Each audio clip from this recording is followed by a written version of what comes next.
Bine v-am găsit, bine v-am regăsit, dragii mei din Zodia Fecioară, oriunde v-ați afla. Bine ați venit pe canalul meu, atât dragilor mei abonați, cum de asemenea și celor care poate sunteți pentru prima oară aici pe canal. Numele meu este Nina, pentru cei care nu mă cunosc și ca de fiecare dată, la fiecare lectură mă bucur să vă am alături. Azi, așa cum am obișnuit, voi face o lectură temporală, fără limită de timp. O lectură pe care voi să o puteți urmări oricând doriți sau atunci când apare în viața voastră. Desigur, dragilor, nu uitați un lucru important pe care vi-l readuc aminte la începutul fiecărei lecturi, și anume faptul că voi sunteți cei care vă construiți viitorul, la voi stă puterea. Așa că, dragilor, fiind o lectură generală, vă rog din suflet să luați decât acele mesaje care rezonează cu voi, iar restul lăsați-le să zboare în univers, pentru că sigur sunt pentru alte energii, pentru alte persoane care, într-o mai mică sau mai mare măsură, au o legătură cu Zodia Fecioară. Așa că, dragii mei, toți cei care aveți soarele, luna, Venus, ascendentul sau oricare alt aspect astral important pentru voi din harta voastră natală și care are legătură cu Zodia Fecioară, atunci această lectură este de asemenea și pentru voi. Și haideți să începem și să vedem care este situația actuală, să vedem așa o imagine de ansamblu pentru dragii mei din Fecioară și toți cei care au legătură cu această zodie.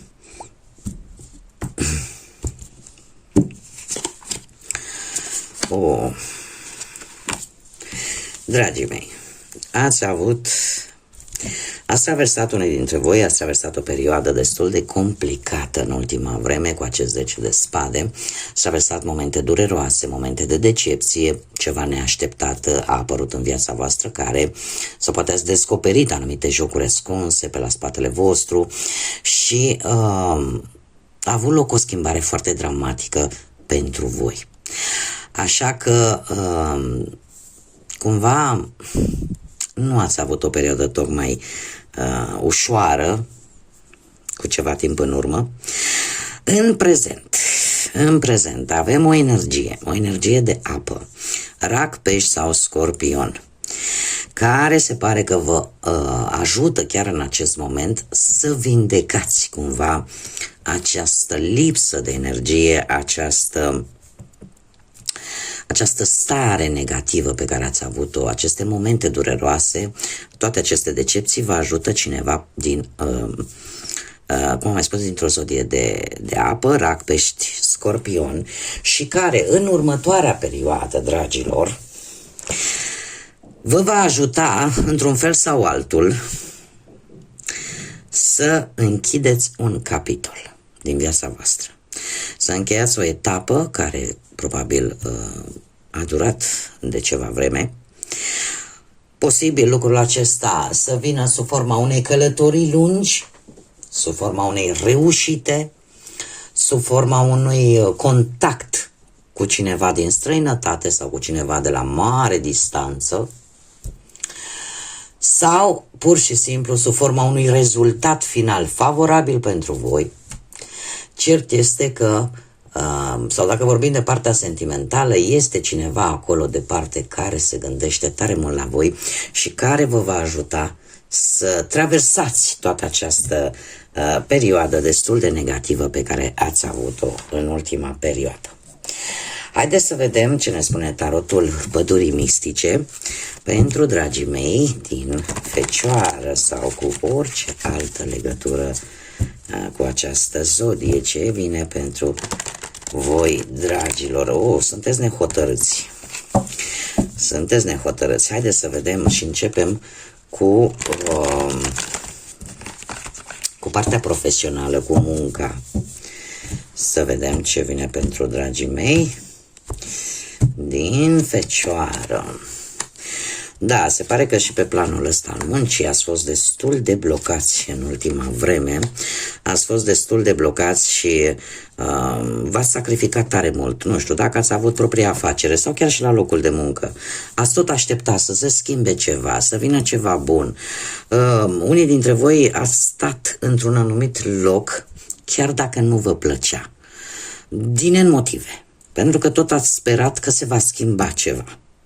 Trebuie să vă spun că în prezent avem justiția, nu știu dacă Zodia Balanță vă spune ceva, dar justiția vine și îmi spune pe plan profesional că vei avea anumite colaborări, anumite asocieri în ceea ce privește munca, care te va ajuta să iei decizia încet de a lăsa toate aceste blocaje, de a lăsa toate aceste probleme cumva în urmă și într-adevăr se întrevede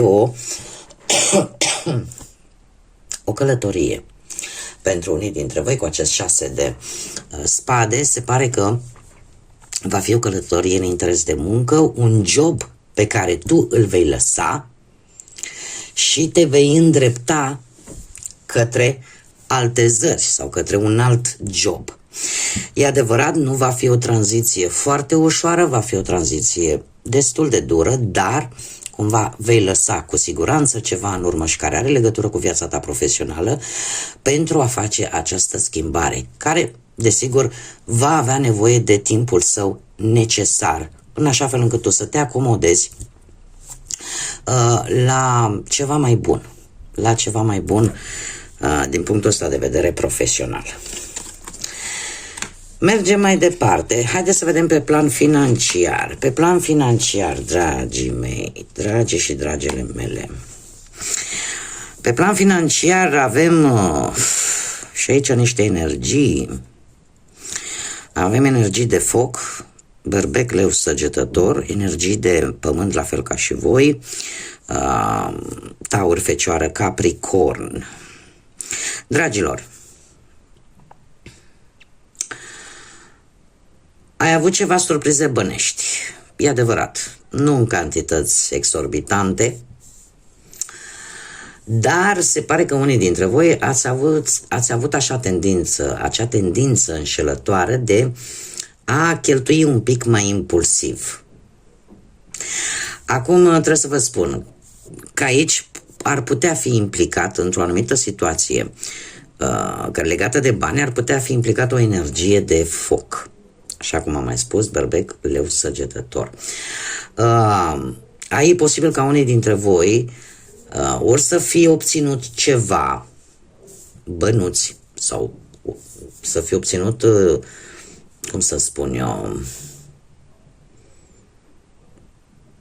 să fie acționat vis-a-vis de o anumită situație financiară, dar să fie avut și un rival pe care greu ați reușit să-l combateți. Dar știți cum e, că a fost cineva foarte încăpățânat.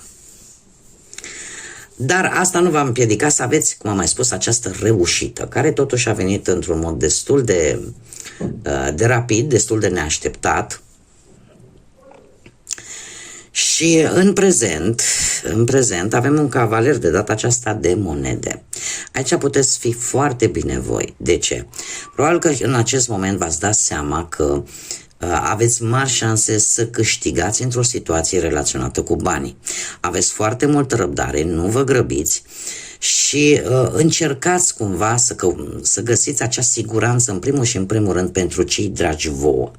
Sunteți foarte atenți și știți exact cam care este o anumită situație financiară și că această situație financiară ține de voi și de responsabilitatea care vine în spatele vostru.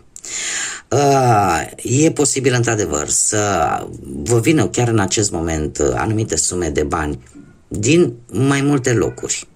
Că e vorba, nu știu, de anumite creșteri, poate la salariu sau bonusuri sau ceva, sau poate chiar dintr-o moștenire, din mai multe locuri. Dar voi sunteți mult mai atenți, mult mai meticuloși și nu vă mai grăbiți în ceea ce privește, pentru că aici, după cum bine am văzut, e posibil ca voi să fi făcut anumite cheltuieli, dar impulsiv, fără să le gândiți foarte bine. Și acum știți cum e, că tot pățitul-i priceput. Următoarea perioadă pentru voi, dragilor, vine cu acest 3 de cupe. Un 3 de cupe care pe partea banilor îmi vorbește de o anumită cheltuială, dar pentru bunăstarea voastră la nivel personal. Este ceva care eu tind să cred că la care nu veți exagera, dar este ceva ce pentru voi este important.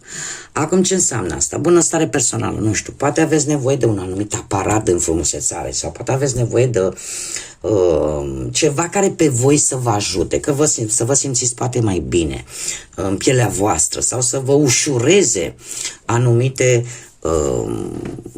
cum să spun, anumite lucruri pe care voi le faceți prin casă sau la locul de muncă, da? Adică vă veți gândi la ceva care pentru voi, la nivel personal, strict personal, este important.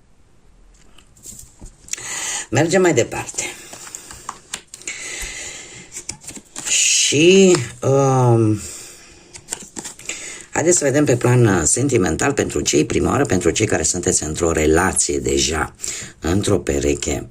Dragilor, cu ceva timp în urmă, cu acest paș de spade, se pare că ați avut ceva conflicte ușoare.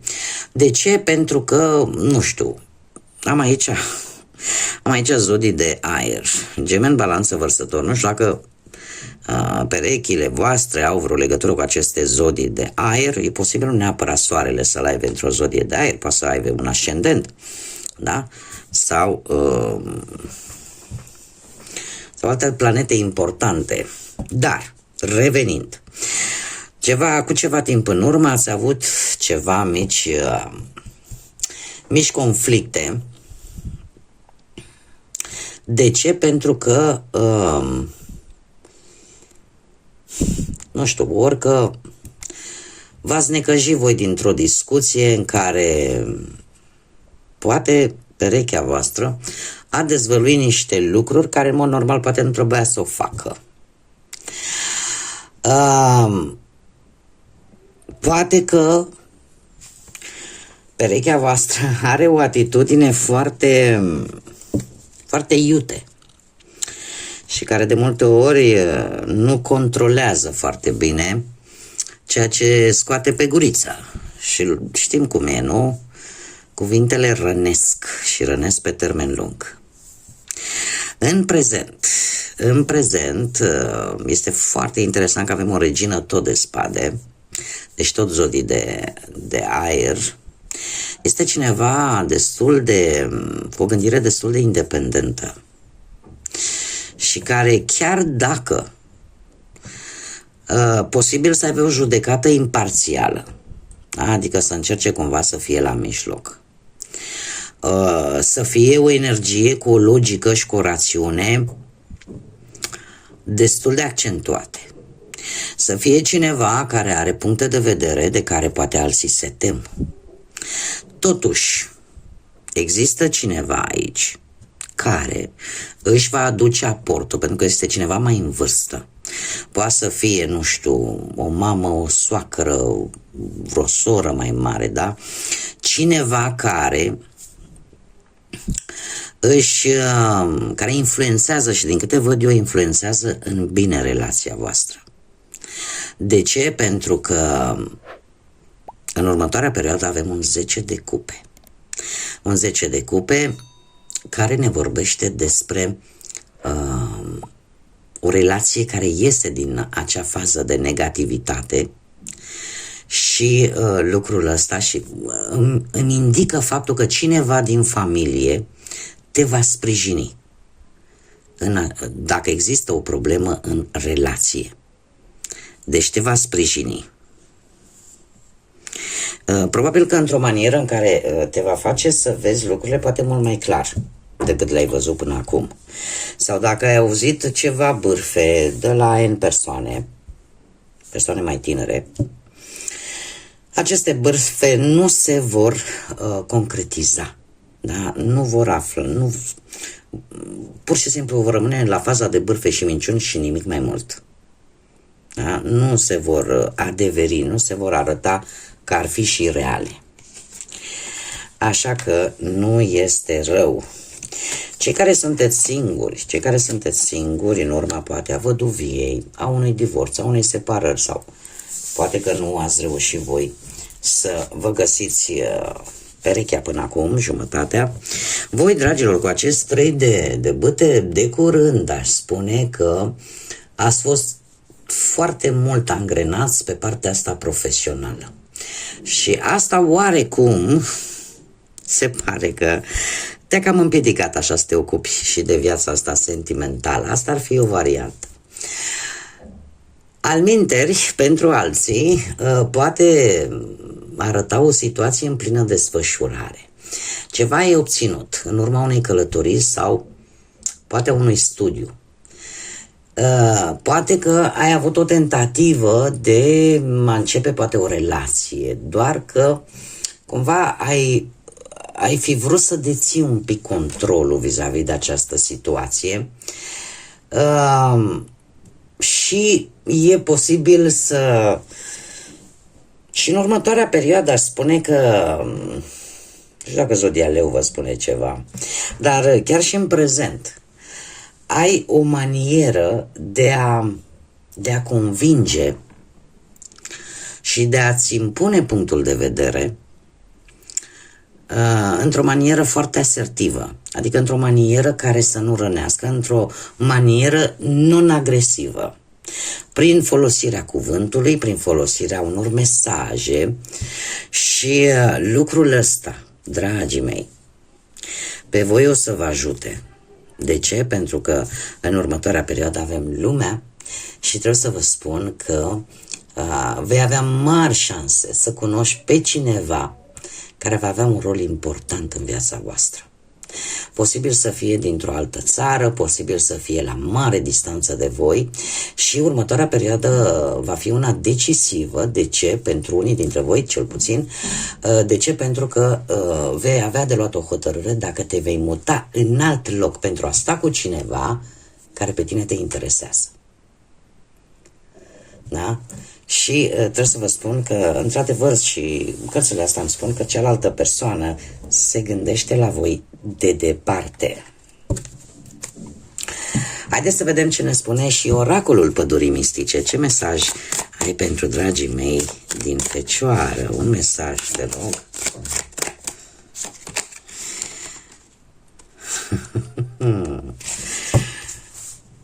Atunci când ridică-ți nivelul, ca să zic așa, atunci când tu îți setezi anumite standarde vis-a-vis de oameni, vis-a-vis de situații în care sunt, situațiile care sunt în viața ta, tu de fapt creezi un spațiu pentru noi nivele.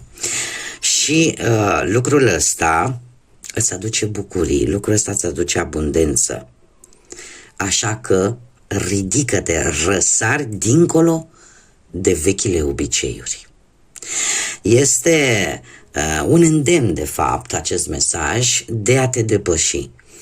De a te depăși pe tine însuți, de a avea curaj să vrei mai mult, de a avea curaj să-ți dorești mai mult și să nu te blochezi pe lucruri care deja au devenit obișnuință și care oricum nu îți pot aduce nimic nou. Este de fapt un îndemn de a nu rămâne blocată și de a încerca să mergi înainte, chiar dacă apare o ușoară teamă de nou, care este perfect normală și perfect firească, nu? Această teamă de nou, de necunoscut, de nu știu ce mă așteaptă, dar în momentul în care tu vei ridica standardul, atunci apare un alt nivel, iar lucrul ăsta îți aduce experiență, îți poate aduce, așa cum bine am văzut, bucurie, îți poate aduce abundență. Știți cum e? Dacă nu riști, n-ai de unde să știi nici dacă o să fie bine, nici dacă o să fie rău. Și e o vorbă bine împământenită că decât să-ți pară rău că nu ai încercat și nu știi cum ar fi fost, mai bine încearcă și asta e, îți asumi, dar cel puțin știi că ai încercat. Așa că este un îndemn pur și simplu de a nu rămâne blocați, indiferent de ce aspect al vieții vorbim, și de a fi deschiși către schimbare. Și a vă dori mai mult. Bun, dragii mei, cam atât am avut pentru voi. Eu vă mulțumesc ca de obicei pentru prezență și vă aștept cu mare interes și la următoarele lecturi, dar până atunci eu vă doresc să aveți parte de multă energie pozitivă, să aveți parte numai de bine, de gânduri bune și, desigur, până data viitoare când ne vom reîntâlni, să fiți iubiți, dragilor.